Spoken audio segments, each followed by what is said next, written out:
అన్న 10 రూపాయలే 10 రూపాయల నా గోంగూర అయ్యో 5 రూపాయల ఈ రైతు బదు తెలుసానే ఈ రైతు పత్తి బండి ఇచ్చినా మిర్చి బండి ఇచ్చినా చెనక్కాయ బండి ఇచ్చినా ఏం బండి ఇచ్చినా ఏం ఫలితం ఉంది రైతు కాడ అరే రైతు బాధ తెలుసానే అన్న ఇది ఒకటి తెలుసా రైతు బాధ తెలుసా నేను పంట పండించిన రైతు పత్తి ఈ ఏ ఫలితం లేకుండా రైతునయ్యి పుట్టినాను రైతునయ్యి పెరిగినాను రాయినయ్యి నేను పుడితే రంది లేకుంటుందనయ్యా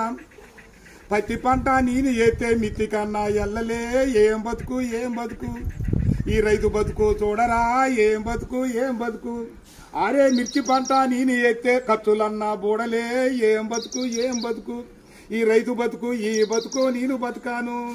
పల్లెరుగా ఎల్లో పలుగురాల చేను కాడ పాములు తెల్లల్లా తిరిగి ఎద్దులాగా ఎద్దు నాగి వానగుంటల నీళ్లు దాగి ముళ్ళ కంచాలెక్కి దూకితే గడ్డి మోపే గొంగడాయే పెంటగడ్డే